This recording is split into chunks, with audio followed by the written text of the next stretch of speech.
And welcome on into the latest edition of the Blue Horseshoe podcast. As always, he is George Bremer. I am Ryan Hickey. If you haven't before, now is the time with the draft. 3 weeks away. Subscribe on YouTube. Subscribe wherever you do get your pods. The name is the same, Blue Horseshoe Podcast. Watch us, like us, listen to us, tell your friends about us, download, subscribe, comment. We want to hear your thoughts. We want to hear your reactions as well. As we, George. It's crazy. It feels like obviously last offseason was a complete whirlwind, right? With coming off of last year, the new head coach search, the new quarterback search as well. And it feels like this offseason, which has been very quiet, very predictable, it feels like still it's flown by where here we are now, less than basically, if you're listening to this on Thursday morning as we're recording this on Wednesday afternoon, we are 3 weeks away from the draft. I can't believe this offseason has gone as fast as it has. It's crazy. I mean, I don't know. Maybe it's just something like a time warp or something that happens because uh maybe it's March Madness that causes it. I don't know, bend space and time, but it feels like every year March just kind of zips right by. And then obviously you're turning up and it's April and we are 3 weeks away from the NFL draft beginning, and who knows what's going to happen. I think that's part of it too this year is that the top of the draft is starting to feel like it's being figured out, but where the Colts are at 15, there's no clue. And I think that helps move things along because there's so much speculation and there's so many, ideas out there. Are they trading up? Are they trading back? Are they going to draft a corner? Are they going to draft, you know, an interior defensive lineman? We'll find out here. In what, 20, as we're recording this, 22 days? That's right. 22 days. Wednesday afternoon is where when we're recording, April 10th. First round. Oh, here we go. Quick math is never my strong suit here. 21 plus 11 is no, that can't be right. No, bro. See, this is why I can't do Wait, math. we are 2 weeks away. Holy. That's how fast this is going. Oh There, my God. We are I am so stupid. that's proving our point right there. Time and April space has been 25th. warped. Wow. By the way, thank God we tried to do math early on, or otherwise we would have gone through a whole pod thinking there's an extra week between now and the draft. That's April how fast things are 25th. moving. Holy cow. You're not kidding. I blame myself though. I blame UConn for this. I think I'm so concussed from watching the championship game Monday night, and therefore these numbers, that it's all on Dan Hurley. It's everything goes back to blaming Dan Hurley. I like that. But wow. So I take back what we got to scrap the whole open, George. We are 2 weeks away. See, this off season has gone so fast. I can't even keep track of time. It is flying before our eyes. I'm not even accounting for the time that is gone. 2 weeks away. We are, as we record this, 15 days away from the first round of the NFL draft. Holy cow. It's and insane. the best, a whole it week is closer insane. than we thought. And what makes this draft so intriguing is what you just said before. It's the unpredictability. Last year, we knew for the Colts quarterback, we just didn't know who. Would CJ Stroud fall to them? Is the Will Levis hype, not that we actually bought it, but is it actually going to be true now? And we learned, obviously, Anthony Richardson was the pick at number 4. And we got a lot to get into. We'll talk about Anthony Richardson's progress with his rehab. We'll talk about the Julian Blackmon re-signing and his comments about the safety market. Why I think this just speaks or just speaks into existence what Chris Ballard should be doing now, but between now and the draft as well. But let's start, George, because it is mock draft season, because we are getting down to the nitty gritty of it as well. I want to break down and present to you 4 different mock drafts that the latest mock drafts from this week that have the Colts doing certain things. I want to kind of get your thoughts on what different websites, different national outlets are predicting the Colts to do. I have an overall thought, but let's just kind of break down one by one first, and then I'll give you the overall thought once you hear the 4. We have 4 outlets, 4 mock drafts. Let's give you the results here. Number 1, NFL.com did one. And I like this caveat because this specific mock draft, the other 3 are normal, normal mock drafts where they're predictive and this is going to happen and this trade's going to happen here. This NFL.com first mock draft we're going to break down is what teams should do. Not what they will do, but hey, you look at everything they have. So, for example, they had the Patriots at number 3 taking Marvin Harrison Jr. They need a lot of talent in offense. He's the best offensive player. Instead of taking quarterback with no one else around him, take the best offensive player. That's what they had the Patriots doing, just to give you one little slight idea of how they did this mock draft. So at 15, they had the Colts taking A.D. Mitchell, former Georgia receiver, former Texas receiver. And the only other thing I'll say before I get your reaction, George, here is in this mock draft of what teams should do, both Brock Bowers, Brian Thomas Jr. are off the board by the time the Colts are picking at 15. So he's not saying A.D. Mitchell over these two guys. They've already been drafted earlier in the draft. A.D. Mitchell, big body receiver, again, out of Texas. Maybe a little bit more explosion, but similar body type to Michael Pittman Jr. What do you think about that, George? First of all, I think they should trade back if that's the situation. So if we're doing what they should do, I would trade back if that was up. But I do think with Mitchell in particular, it's a high risk, high reward kind of a pick. He feels like a boomer bust kind of guy. If he hits, it's going to be huge. And obviously, there's a chance that he won't. You know, I think all the talent is there. Like you said, he's very explosive. He's got the big body. Those are things that you would think will appeal to the general manager here in Indianapolis. And they need more targets. And we talked about that a lot throughout this spring. You know, that the number that sticks in my head is that the fourth receiver, not counting tight ends, running backs, or anybody else, the fourth wide receiver last year had 11 catches. I mean, that's like a 1980s number. Yeah. I mean, Shane Steichen likes to spread it out. And that's, I mean, honestly, maybe even more of a reason why it's like that. It only had 11 catches. You're right about that. I would agree with what you first said.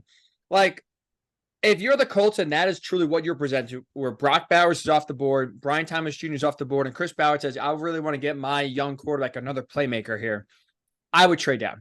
And because I think you could still get A.D. Mitchell if you trade down to 18, 19, 20, 23. Like, that's a guy to me that is not, teams are not trading up to draft him. Right. And with the receiver, now we're really almost every draft now, because just the talent at receiver in college is just outstanding. You can trade down and still draft in the first round a really high level quality receiver. I mean, Justin Jefferson is arguably the best receiver in the game. That guy went, 22? He's like the fourth receiver off the board. Like, it's not like quarterbacks where it's, yeah, there's a gap between the first and the second, or the second and the third. And if you don't, if you miss out on this handful, you're kind of screwed in terms of value wise. You can get a high-level receiver mid to late first round. So I'm with you. If that's the pick, I'd be disappointed more just because I think if you're Chris Ballard, you can trade down and get more value and then get A.D. Mitchell at 23 versus sitting there, taking him at 15 and not having any other assets to use as well. I like the idea of getting receiver for Richardson still. But I think you could do better at 15, even though Brock Bowers, Brian Thomas Jr. both off the board. Let's stick with NFL.com. A different writer had just a normal, your predictive, normal mock draft. They had at pick 15, the Colts taking Brock Bowers. It seems, George, like the one team that's going to prevent the Colts from getting Brock Bowers is the Jets. That's the only really other team outside of the Colts where you see him heavily mocked too. I still think the Jets should go offensive line at 10. That's their best bet.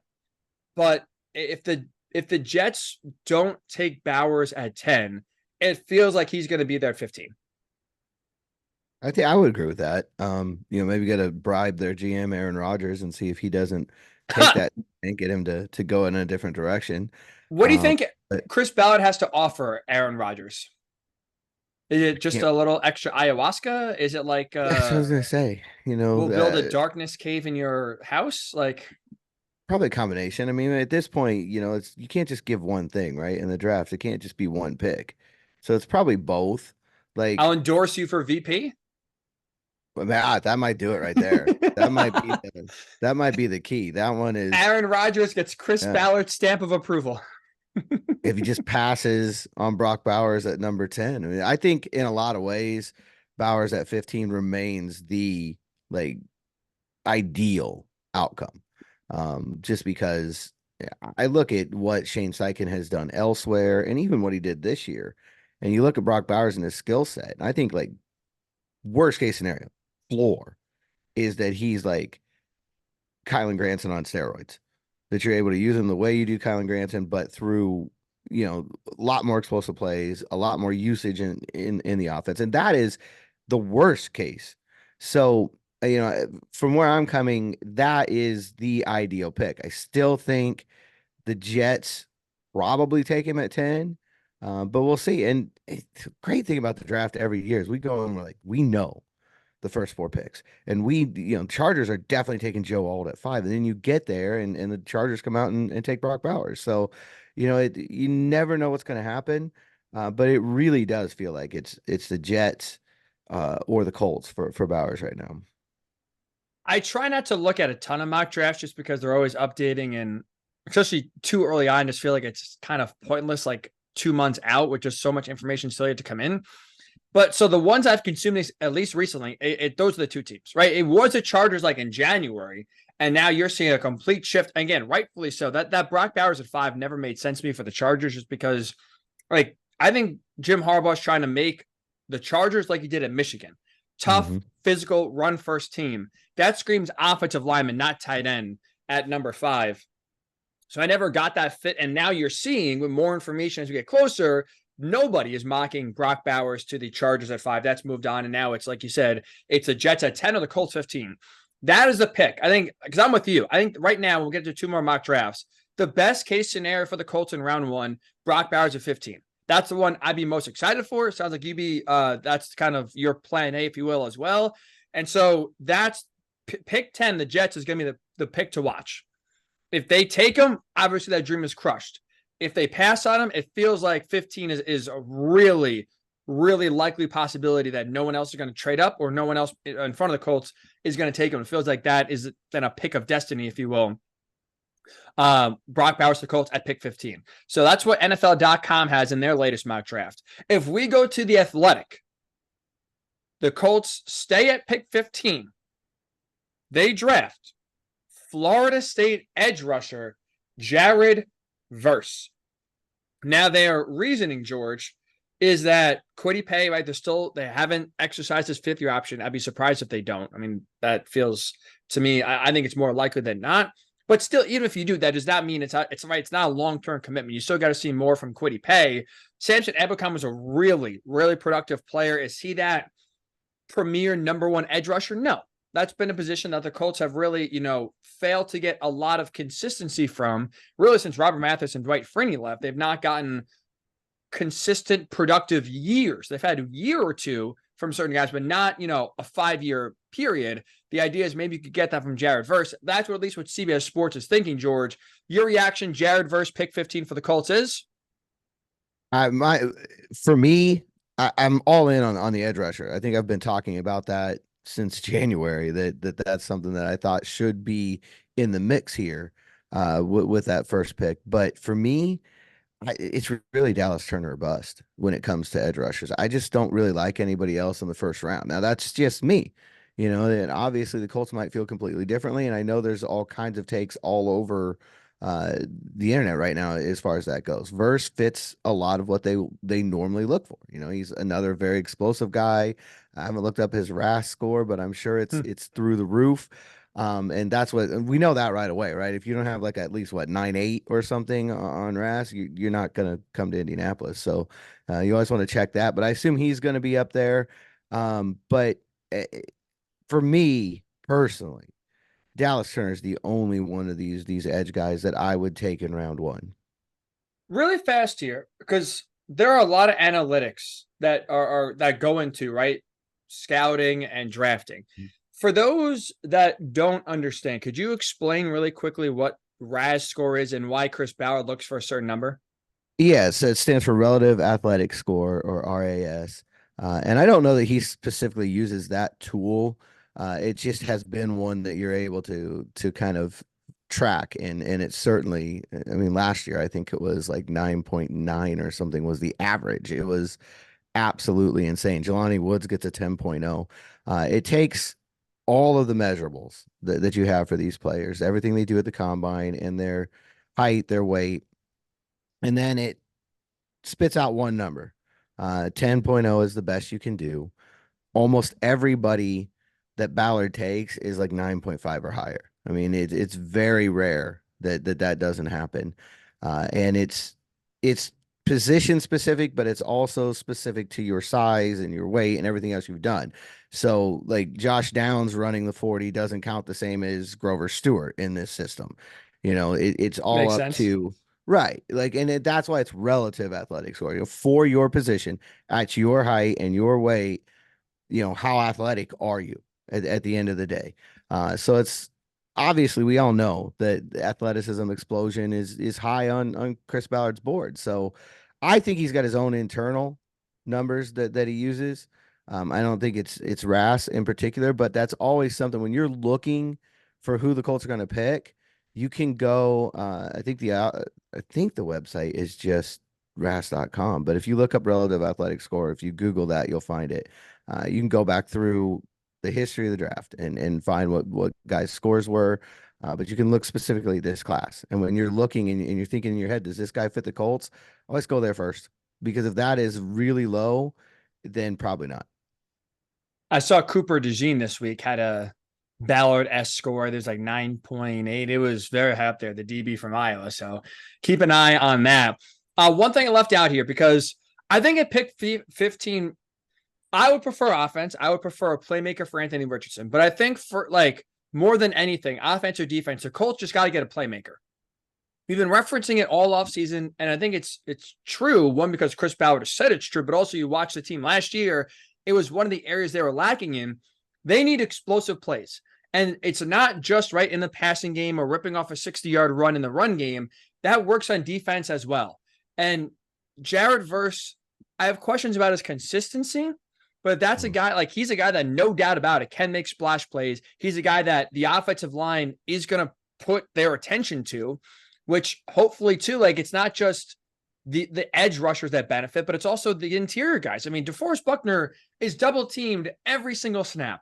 If you can get a guy in Jared Verse now, where if you're the guard and the tackle, or the tackle and a running back now that have to chip or double team Jared Verse on a lot of plays, that's going to free up interior space for Buck, for Grove, give Ebukam too and Kwity Paye on the other end more one-on-one opportunities. Like that is, despite the Colts, right, getting the franchise or the Indy franchise record for sacks last year, it was for them feast or famine, right? Like there was dry spells that were frustrating at times where they really needed the pass rush. It disappeared.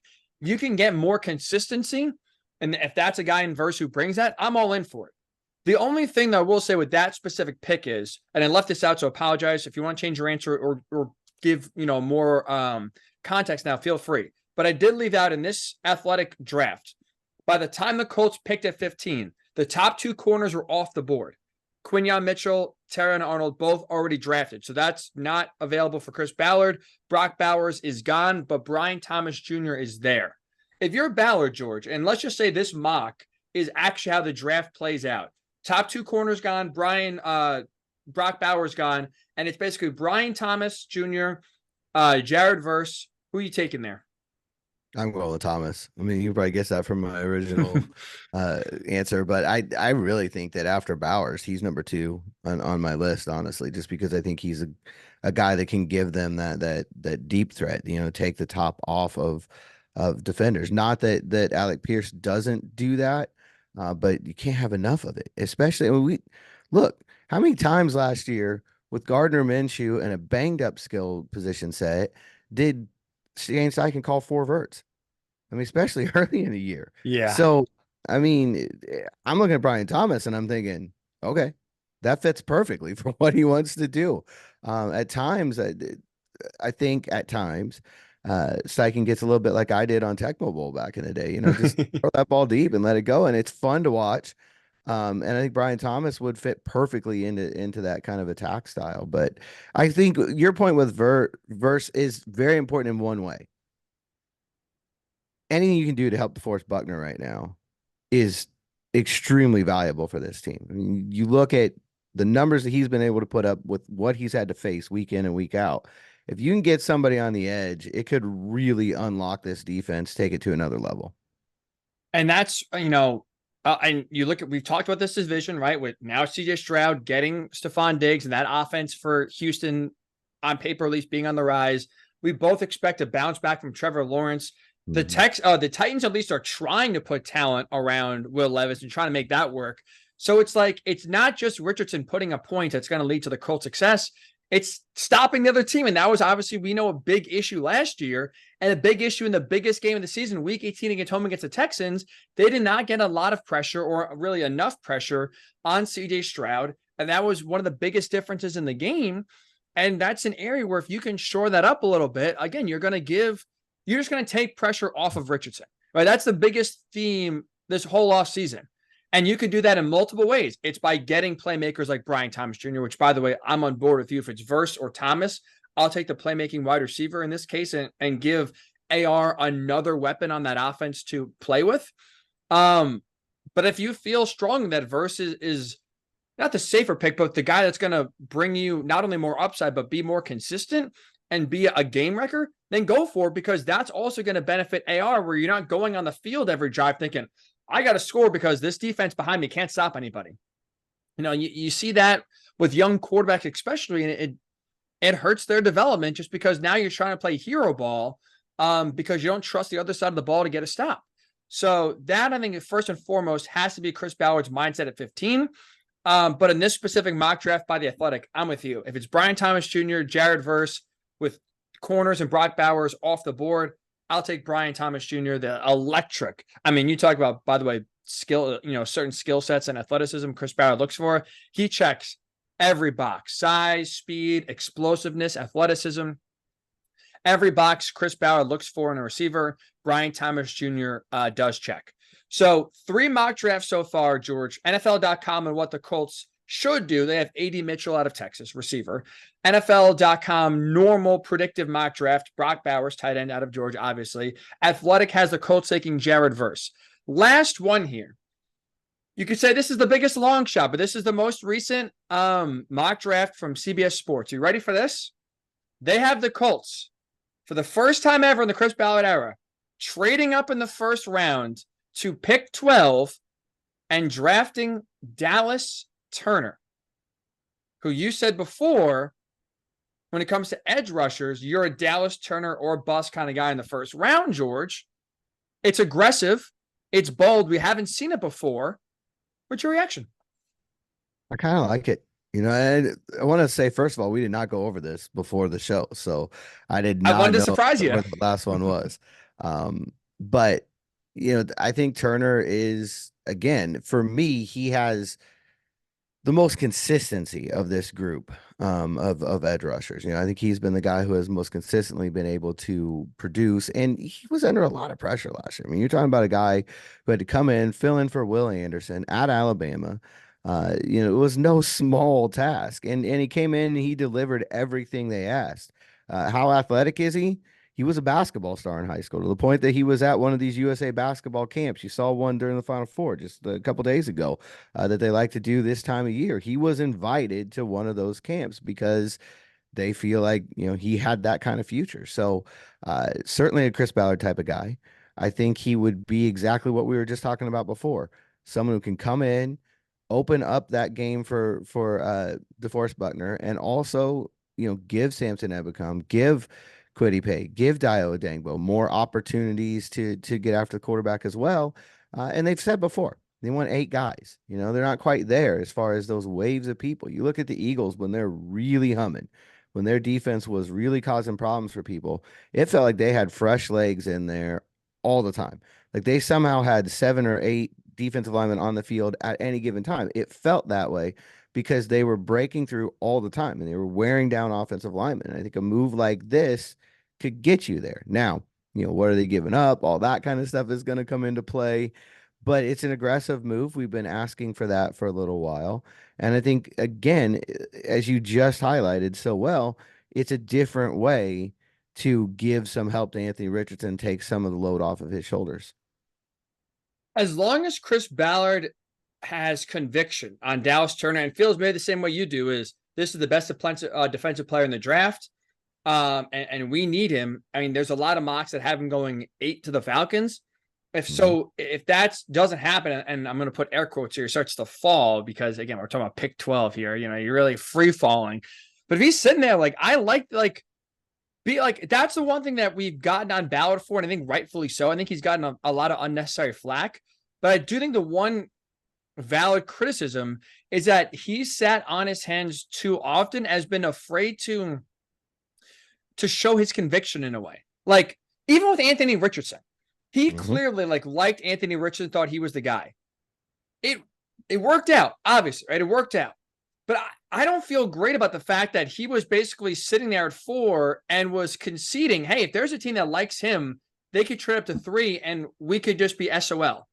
Like I don't like the fact that they risked losing him and didn't do everything, despite feeling very strongly he could be the guy. They were willing to basically not match that conviction in terms of trading up to 3 just to make sure they get him. I don't agree with that philosophy. So that's why it's like this is a situation where I don't think it's going to happen. But I think if you're Chris Ballard, like I don't see the downside. Like you don't talk about being aggressive with a quarterback on a rookie deal. In a way, be aggressive then by trading up and getting a guy that you think is a true game changer. And if you think that guy is Dallas Turner over everybody else, do it. I don't see it. I don't see. I mean, the likelihood of that happening, George, is what in your mind? Not great. But we'll see. The one thing that's been interesting right now to me is that there is a lot of buzz out there about the Colts possibly being a move up team. And I think that's probably why CBS is doing that. But I will remind everybody there was a lot of buzz last year about the Colts loving Will Levis. So, and I think these 4 mocks show you that there isn't a lot coming out of that building right now. There isn't a lot of leaks. So is have I heard whispers that they're that they might do something aggressive in this draft? Yeah, and I will say this: what I've heard has not been out there from anybody else, but it's an even longer shot than this one in my mind. So I just don't. It's very unlike Chris Ballard, and in his 8th draft, I don't know if he's going to set precedent. We'll see. We'll find out. That's one reason why everybody's so anticipating what's going to happen, 2 weeks from now. But I would say 20% maybe. And I feel like I'm going high there that this would actually occur. I mean, honestly, 20% is a little high to be like, I would have put it at like, I don't know, 10 or even single digit just because it's like not even on the radar. Not saying I agree with it, but it's like that's like you said, we've seen enough of a sample size from Chris Ballard outside of the one DeForest Buckner trade where he just traded the first round pick for DeForest, a proven commodity. He's never showed any signs of aggression. And I'm with you. Like, that's why I didn't really get too wrapped up or excited about that one report from one person that I've never heard before. Not saying that they're lying or making things up, but maybe you question the source. And also, is it coming from the Colts building? Is it coming from someone else to, again, we've talked about this at the beginning of the offseason, right? This is all like rumor lying season. Teams put stuff out there to see what the reaction would be, try to throw other teams off the scent as well. Maybe other teams put rumors out there about other teams, try to influence them and their fan base one way or another. Like, you have to be skeptical about everything you hear. And that's why, I don't know about you, George, I didn't bat an eye at of the reports. I'm pretty sure it was Brock Bowers was the name that, was floated of the Colts trying to be aggressive to trade up to go get. I would love it.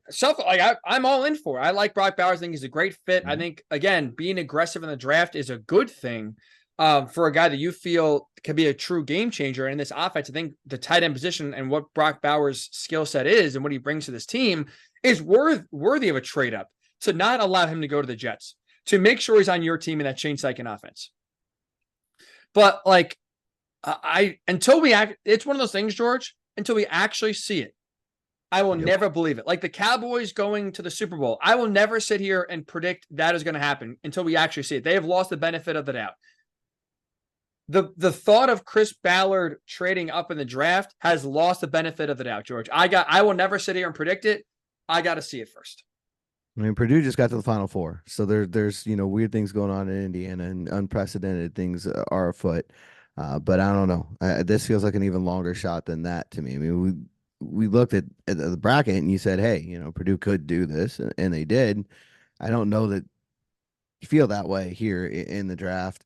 It'll be interesting to see. I do think it would be if the Colts were aggressive in the draft. I think it would really help to fire up a fan base that's pretty mad right now. They're really not happy with the way this offseason has gone, a lot of them. And I think if you're able to go and make an aggressive move here and get somebody who's a difference maker, be it a Dallas Turner, be it a Brock Bowers, be it, Brian Thomas is a guy that you feel like you got to go up for. Whatever it is that is done, I think would definitely fire up this fan base. But I also know that that's not. I mean, Ballard has said 100 times before. He completely respects fans. He loves the support, but he's not here for headlines in the offseason. And I think that's obvious by the way he's operated. That he's not worried about winning the press conference or winning that day. He's got his plan. It's obviously draft and develop. I don't think there's any mystery to what the Colts do and how they operate here. And like you said, not just draft and develop, but normally they're acquiring more draft picks more than going up, giving up capital to move up. So I think I said a couple weeks ago, in my mind, the most likely outcome here is that they trade back and that first pick is either a wide receiver or a corner, and the second pick is the other of those two positions. Two things here to put a bow in these mock drafts, George. Number one is, and in terms of these four outcomes, right? Because I hear you're saying about like, and we'll give you our official predictions here as we get a little bit closer to the draft in terms of what we think the Colts will do and who they'll select. But in terms of these four results here from these four different outlets and four different mock drafts, A.D. Mitchell at 15, Brock Bowers at 15, Jared Verse at 15, or Dallas Turner trading up at pick 12. Four possibilities, George. In your mind, what is the biggest win for Chris Ballard and the Colts? Definitely Bowers. I think that one, if he falls to you at 15, as we said, I think that's the ideal situation. But for me, then the B is Dallas Turner. Because it was an aggressive move, because it could unlock this defense and potentially take it to the next level. If Turner is the guy that you obviously believe he is, if you make that move and you go up to get him. So for me, those are the two that I would put up there. But Bowers is in a whole other category. If he falls to them at 15, that's the absolute ideal situation. I'm with you 100%. That's the biggest win. I think he's the perfect fit for this offense. And really, outside of the quarterback and Richardson not being there last year, he fits, I think, the second biggest hole for this offense going to this year. I'm with you. You stay there. You don't have to give up anything. You get him on your team. Big time. I think we are giving Chris Ballard all the slaps on the back possible on Thursday night, if it is in fact Bowers at 15. But I'm also with you. Like, I agree in terms of like the second best option. I think it is Dallas Turner pick 12. Show some conviction. And also, too, again, get a game changer. Like, we know he's a freak athletically. And again, if you feel strongly like we can put this guy in our defense, and not that one guy can truly, take a bottom third defense and make it a top third defense. But if you feel like one guy can fit in this defense and really change the rest of the unit, have a ripple effect through the back half of the defense, then you got to make that move. You saw similar player, similar position, and obviously same school in Will Anderson Jr. One guy for what was just an awful defense in Houston helped turn that defense around where they won a playoff game. Like there's not a lot of, they invested in the secondary, right? So there's some good young corners there in Houston, but it's not like they have a ton of big time talent there. Will Anderson Jr. stepped in, played really well, rookie of the year defensively, helped unlock other guys on that defense as well, and had a big impact. Like if you're Chris Ballard, you should hope, and especially if you trip to number 12, you better believe then that Dallas Turner can have a similar impact, not just himself, but also the rest of the team. That would be the idea. Yeah. If you go up to 12, that's why you're making that move. If you're going to give up, it wouldn't be a major jump, but you're still going to be giving up some decent capital to do that. It'll be interesting to see. I've heard a lot of the same things that you have, that Atlanta at 8 is a really likely outcome there, especially after they went and got their quarterback in free agency. So they were able to open some things up. But we have no idea. I mean, I think right now, 3 is a little bit in question. 2 might be. 4 is a lot in question. It's going to be really interesting to see how this plays out. And you get down to 15, there are in this draft, these mock drafts show it. There are so many possible outcomes right now with those first 14 picks. It's almost impossible to really predict what the Colts are going to do finally when they get on the clock. And that's the last point I want to make here is 4 mock drafts. Like we're 2 weeks from the draft, right? This is now where a lot of your intel is set. A lot of the test results are set. So like we are getting down to like the most accurate possible mock draft you can make is around this time. Like everything else, like the hay's in the barn for everything. Now it's okay, this is what I'm hearing. This is what's going on. Like this is what I think is going to happen. And the fact that we have 4 mock drafts, all 4 have a Colts doing something completely different. Also, all 4, none of them having the Colts taking a corner, I think represents 2 things. Number one, I think that the national media truly has no idea what the Colts are going to do.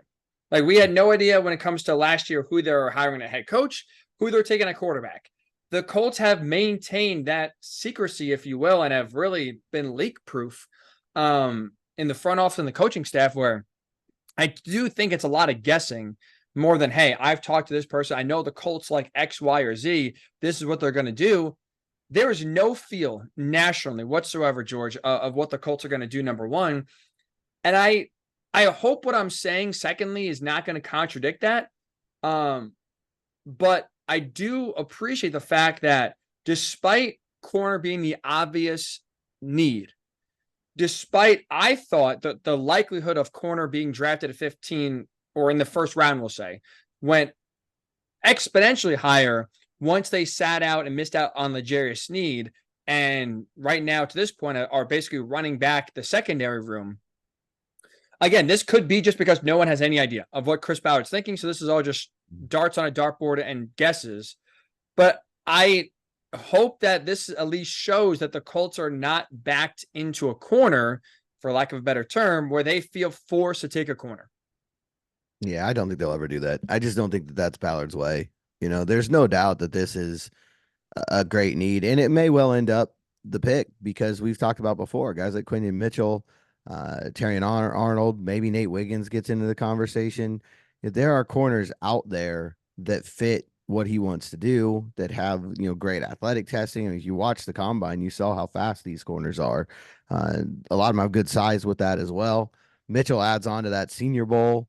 And having that chip on his shoulder from coming from a small school, I mean, he hits almost every square on the bingo card as far as what Chris Ballard likes, you know, in these prospects. So there's no doubt that corner is in play, but I've seen him, you know, over 7 years now. Like we were talking about, don't bet on him trading up because he's probably not going to suddenly go completely in a different direction from what you've seen from 7 years worth of drafts. But one thing you know is best player available. I mean, he's done it time and time again.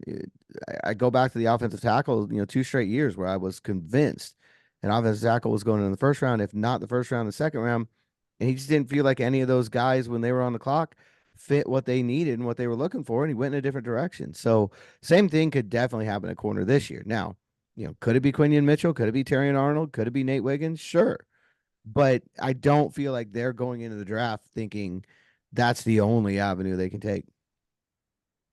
I hope, yeah, I agree. Just because the last thing you want is if Brock Bowers is on the board, but Chris Ballard saying, well, we need a corner. So even though we think maybe Brock Bowers is the better player, we'll take Quinion Mitchell, for example. That's, I think, the worst case scenario. To your point, and to Chris Ballard's credit, up to this point through 7 drafts, he's never displayed that. So there's no reason to think it starts now. But that is obviously a big need for the Colts, a glaring need. And for me, at least, again, an assumed position draft pick in the first round, just based on the lack of experience and at times lack of production they had last year. But it seems, at least right now, again, that 15 is wide open. I think that's what you want. Like I said, let the board play out in front of you. I would love it if Ballard is aggressive and targets a guy he likes and tries to take advantage of him falling in the draft. But that's, I hate to say we'll see, but with Chris Ballard, I feel like we had no other option but to say we'll see, because he has made the predictions very difficult in terms of drafting the last few years, George. One thing, thankfully, we don't have to worry about this draft is quarterback. That's because Anthony Richardson, right, come back after year number 1, which was promising, but obviously cut short. Richardson spoke with Stephen Holder of ESPN this week. talking about his rehab, went down to Florida, talking about how the progress has gone. The famous viral quote, in case you missed it, from that article has been that he's on a mission. Mission to come back, mission to play better, mission to stay healthy. My biggest takeaway from that article, George, and in case you missed it, please go read it. Stephen does tremendous work. And it was a nice article just to give you kind of the behind the scenes of Richardson's rehab so far, mostly in Florida, and how he's progressing. My biggest takeaway from the article that's a source of encouragement is the fact that not only are the Colts, obviously, kind of pumping the brakes, taking it slow. Not only is his, trainers and team taking it slow, but it seems like Richardson also understands that this is a process that I can't be rushed.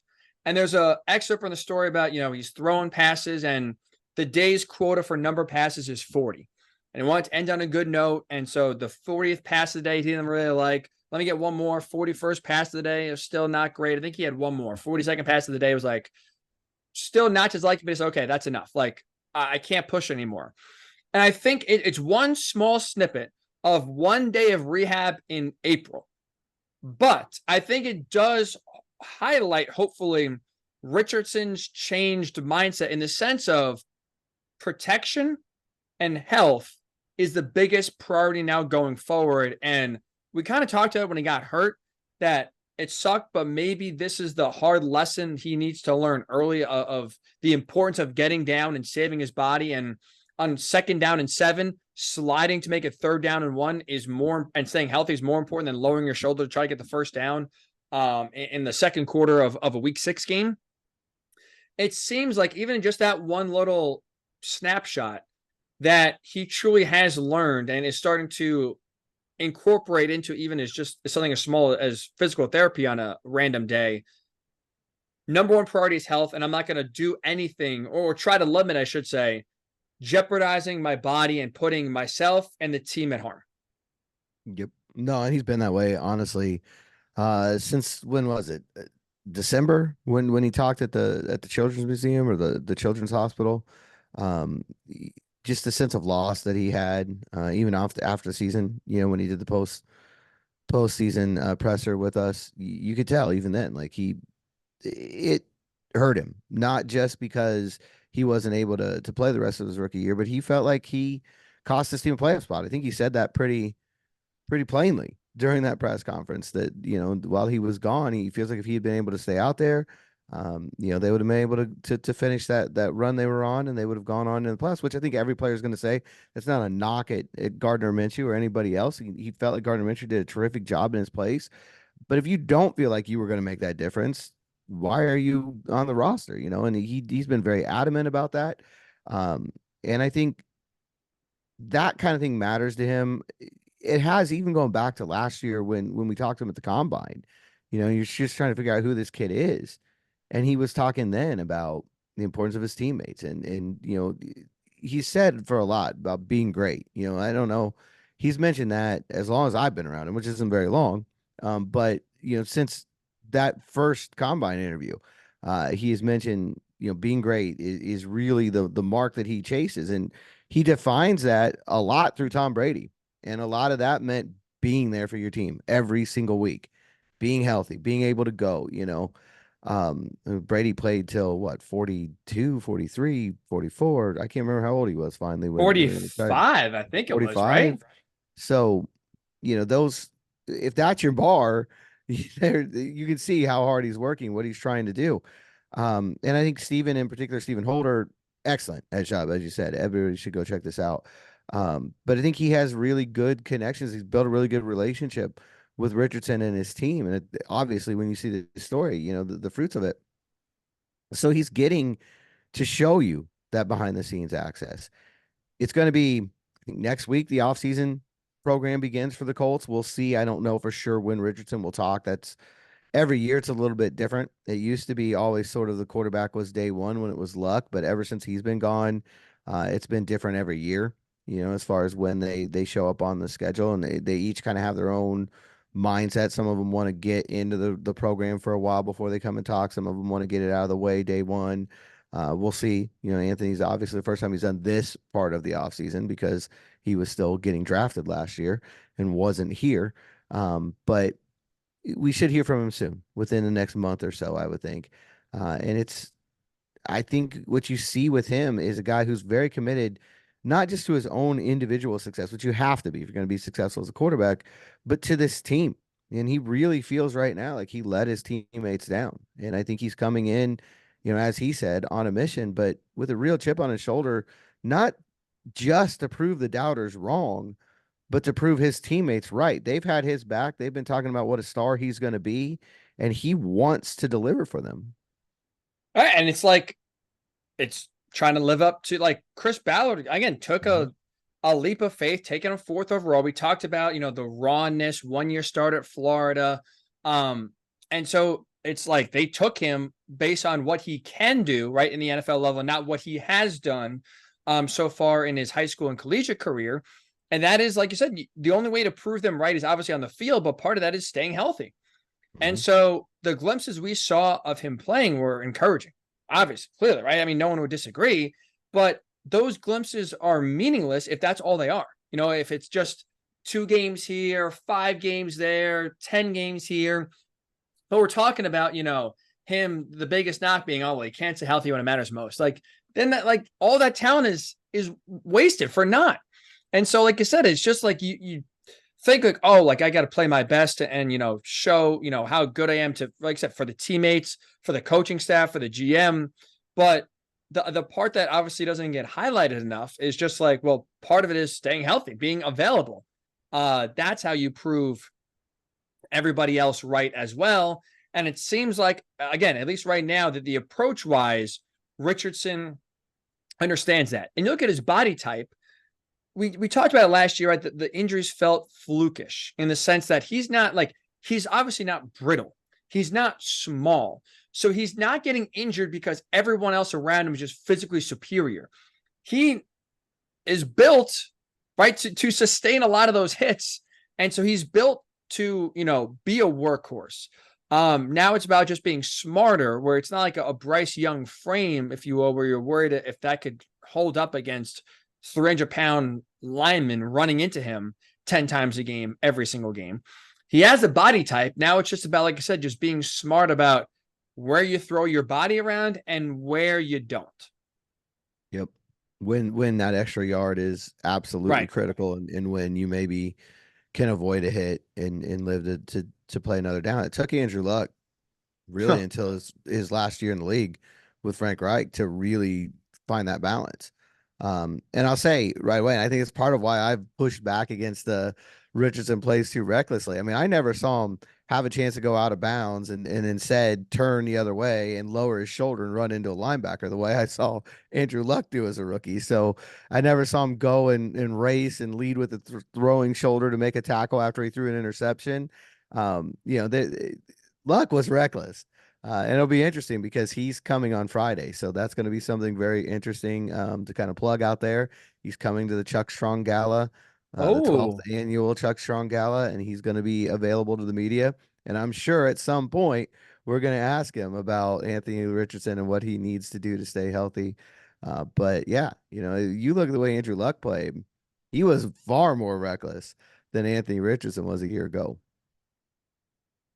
Do you think, George, someone's going to ask him about playing in the NFL again? I hope feels not, like probably. Right? Like he probably does media twice a year in different, like you said, different galas or whatever. He's at different events where he's not talking to the media otherwise. He's not going on radio shows. He's not available for interviews most of the time. Once or twice a year, people get him. By this point, George, I would agree. It's like, give it up. I know people now do it because they want to get the viral quote out there of, oh, is Andrew Luck going to come back and play again? He's not coming back. But with that, there's no chance that he's coming back for any team. Yeah. With that said, though, I would bet a lot of money right now that one question out of, let's just say he takes 10 or 15 questions at the gala, I guarantee you one question is going to be, hey, Andrew, how you feeling? You want to come back and play?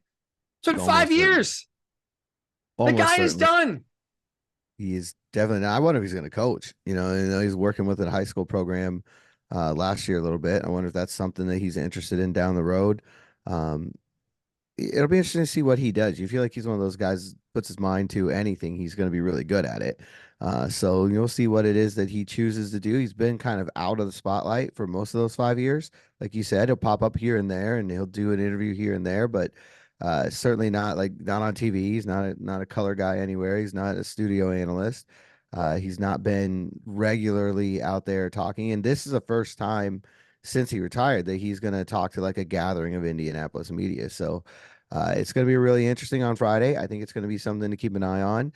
And I'm sure the main topic is going to be Anthony Richardson and his views on him and Shane Steichen and what they need to do. But there's no doubt someone's going to ask that. Just as long as nobody yells at him, are you afraid to compete? I know that's a low bar, but that's all I'm asking for. Safe to say that guy was not an Indy resident, so I don't think he'll be there. But yeah, that's you're right. That's yeah, that we definitely do not need that. So you'll be there, George, right? I will be there. It should be mostly regular Colts people, so I think you're going to get a better, picture of things because guys that have been around him before, guys and ladies who have been around him before, and he's familiar with, and I think that'll help a little bit too. Chuck Pagano obviously also going to be there. It's a great event. It raises money to fight leukemia every year. He's done it literally every year since his own recovery. The Colts were able to continue that after he left the franchise. They did it even while he was working for the Bears. It's a really special event. I think Adam Vinatieri is going to be there as well this year. It's just something that Jack Doyle as well. So, some big time names from the past. But it's just something that happens every year that raises a ton of money for a great cause. And I would imagine this year, for some reason, that this 12th annual gala is going to get a little more attention than maybe some of the previous 11. Follow, if you want to hear what Andrew has to say, follow George, Twitter, GM Bremer. Check out the paper as well. George is going to be all over it. So if you want to hear what Andrew has to say, both about hopefully some positives about Anthony Richardson, about his life, about football, who the hell knows the gamut that will be run with Andrew Luck. But check out George's coverage of that Friday night. So Friday night will be on Twitter. Weekend will be the paper, George. Yep, I'll hopefully be out there Friday night eventually. We'll see how everything goes, but early evening kind of a situation, and yeah, big day in Indy. I mean, anytime the Andrew Luck is coming back, it's going to be a big day. My guess is he's going to say he would have liked playing for Shane Steichen, but we'll see how it goes. That would be a lot of fun. Him and that offense, well, what we've seen so far would be a lot of fun. Finally, George, not so fun for Julian Blackmon this offseason. Tried to get a big time deal, shopped around, met with other teams, and eventually couldn't do no better than re-signing with the Colts. 1-year deal, back on the free agent market next year. It was interesting because he likened his free agency experience to that of a running back, where the market is just totally devalued. No one's getting big money deals. No one's getting long-term deals. I think you see in part because the big names on the free agent market, there's just there's a saturation. We won't say oversaturation, but a saturation of safeties, especially out there that teams could sign. So there's no point in signing a big money deal when just the volume drives the market down. A few things here. Number one, I think the signing overall is a win-win for the Colts. Not just because, right, obviously you get one of their more experienced, good when he's on the field players back in your secondary and remain and keep continuity in the most inexperienced part of their team. But you also get a motivated Julian Blackmon now, who's in a contract year again, who said his number one goal is to be healthy and play a full season, which he's never done so far in the 4 years. Guys, I mean, we've seen it in any sport. Contract years, I know Blackmon was in one last year too, but now that I think he kind of saw the reality of like, it's going to be really hard to get a deal. If you're the Colts, you got to feel good about the production you're going to get from Julian Blackmon. But obviously, look, Anthony Richardson, the biggest priority for him has to be playing 17 games. Never done it in his career. He's not going to get paid, I think, unless he does do that in 2024. I'm encouraged, George, about a big year from Julian Blackmon here. Yeah, an outstanding year last year, but like you said, it finishes on the sideline again, and I think that has a big role in this. I think he would have gotten more than a 1-year deal at the very least had he been able to stay healthy this year, and it looked like it was going to happen. He was so close, and then he gets shoulder injury down there in Atlanta, and he unfortunately has to come off the field, and it's been something he's had to deal with throughout his career. I don't think anyone questions his toughness. I mean, he came back as a rookie a lot earlier from that knee injury than anybody expected, and was able to play really well that year as well. But this move to strong safety seemed just to suit him perfectly. I think he's a guy that they need in that secondary as a leader. I think we were talking about that when we said that he needed to be a guy that they did bring back. Him and Kenny Moore, um, really Kenny by example, and Blackmon more as the vocal guy form that veteran core, in a very young defensive secondary. You could tell. Ballard mentioned it after the season. You could tell that they missed Julian Blackmon when he went down. I think it's one of those situations where if he can stay healthy and he can further himself in this position in this defense, maybe the Colts come back to him and it is a longer term deal, next year. But if not, like you said, you're setting yourself up for 31 other teams. So he's got a chance, I think, to really shine. I thought he had the best year of his career last year, and I think he can top that again in this season. I'm glad you brought that up because it does feel like the Colts got a steal in the way of 1 year. I believe it's $7 million, right? With like 3.2 guaranteed. And it's like you look at the other free agents out there, you go, okay, maybe Justin Simmons, you feel is a little bit better. Now he's also on the older side. He's 30 compared to Blackmon being 25. Like, there's a real argument to be made that Blackmon was the best free agent safety in the league available on the market. And they got him back on a good price, in part because, like you said, he had a great year last year. But what gets remembered, what gets overshadowed is the two biggest games of the season down the stretch, he was not on the field. So even though he didn't miss half the year, right? He didn't miss 3/4 of the year. He missed 2 games. But because, though, of the timing of when he got hurt, and especially the last game, you saw the Colts get torched and his presence being severely missed, that along with obviously a lot of other big names on the market, though, drove his price down where you feel like you got a bargain here for a really good player. And hopefully that also shows Julian, hey, it's not just about how talented you are. It's also about your durability. No one's going to give you a long-term contract if you can't stay healthy. Hopefully, I mean, like you said, it's not a toughness thing. It's almost in a way with Anthony Richardson, a little bit of a luck factor of just like, hopefully you don't get a bad break here, essentially, that puts you out. But this is, I think, patience for Chris Ballard. We can get on it working in a negative. And again, there's plenty of examples of that. This, though, was, I think, a massive positive and a massive home run in terms of patience paying off in spades in getting Blackmon back on the field and back on the team. And I don't think it was coincidence. I mean, I think he felt like this is where the market was and that there was a chance they would be able to bring him back. You never know for sure. Once you let a guy go out the door, you never know for sure. It's only going to take one team to say, you know what, we'll give you 3 years and 30 million, and then he's gone, right? But I think they felt like they were taking a calculated risk here, and they were able to bring him back at a price that they feel good with. And that, I think for Blackmon, I think it's about being able to come back into a scheme he knows. I mean, he said it. I don't think he said it. It's about being able to come back into a scheme he knows, with teammates that he knows. That's important. When you're on a 1-year deal, you're able to come in and again, if he can replicate last season but stay healthy and finish it out, you would figure that that's going to, at the very least, give him a raise and more years over what he got this year. So, a lot of reason for him to be fired up about what he can do this year. A lot of reason for the Colts to be fired up about it, and really not the kind of deal that precludes them from adding somebody from the outside. I mean, we know Ballard said from day one of this offseason that free safety was a situation they've got to figure out. So, is there a free safety coming? We'll see. I think the real suggestion right now is that the market's not crazy, so there should be a chance to bring somebody in there if they can find the right fit.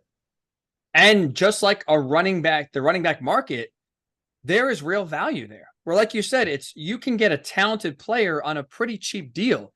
That's like, those are the two most valuable positions right now in terms of best bang for your buck, running back and safety. Because like you said, you look at the safety market, if you can get Justin Simmons in here for, I don't know, a 1-year, $10 million deal, like just throwing numbers out there, like that's a good value for the talent and experience he brings.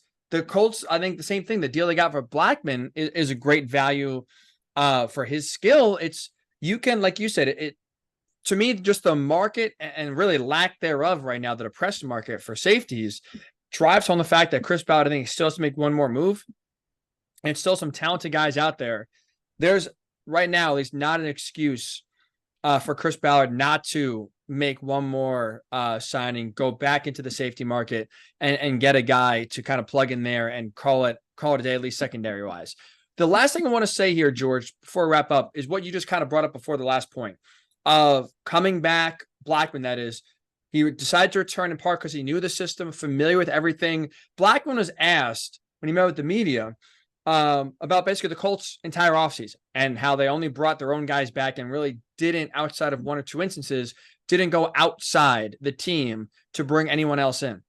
And I thought, honestly, like his answer, I thought was perfect, but also kind of highlights like why I have no problem with how the Colts have approached this offseason for the most part this year, and the fact that you're bringing back continuity, which I think you've seen, like teams that are thrown together in one offseason normally don't work. Like it is tough to get 53 guys on the same page in one offseason to the point where you are a Super Bowl contender in 1 year. Like the Chiefs, they have kept the core of their team the same for a while now. Like a lot of these great teams, the 49ers, like they've made additions, but their core for the most part is the same. That's why I don't think continuity does matter here. And a year in which you got a new quarterback, a new head coach last year, bringing everyone back is not the worst thing in the world, number one. And also number two, like everyone's hungry for the same thing. This team saw how close they were to making the playoffs, winning the division, having a home playoff game last year, despite not having a quarterback for 95% of the season. So it's like, I think you get guys that are motivated, that are familiar with the system, so there's less of a learning curve, so you can get up to speed and implement more, whether it's tweaks, improvements, whatever, you can move everything along faster because you're not at the basics right now, installing a brand new offense for like 5 different guys that have never seen this before. I just think I know there's a lot of hand-wringing right now from the fan base about Chris Ballard not doing anything this offseason and not going out to the team to improve it whatsoever and running it back from a 9-8 team despite overlooking a quarterback that's going to make a massive difference next year as long as he's healthy. I thought Blackmon's answer was spot on. Like, this is continuity matters, and you have guys that are hungry right now on the same page to go prove that they are a good team. Like, I think his answer just highlighted, George, why Chris Ballard, again, there are certain instances where we've both criticized him for lack of aggressiveness and lack of making a move. But overall, I don't think this has been a failure of an offseason, in part for what Julian Blackmon said. They spent a lot of money. They just spent it on their own guys. And it's been draft and develop. I mean, you can go back to Bill Polian. That's the Colts plan. That's how it's been. Outside of a little window there with Ryan Grigson, the plan has always been draft and develop. Get your guys, pay them on the new contract, get that core together, let them grow together, and then supplement where you can when something really makes sense. We both feel that there have been times that Ballard could be more aggressive in that last part and supplementing where they can. And certainly that's something that, we'll see if it happens in the draft this year. But the draft and develop part, I think he's finally at the point where he wanted to be. I think that's what you've seen this offseason. He's finally at the point where they have drafted a core that he really likes, that they were able to bring back and sign these guys and give them the ability to grow together, which I think is huge.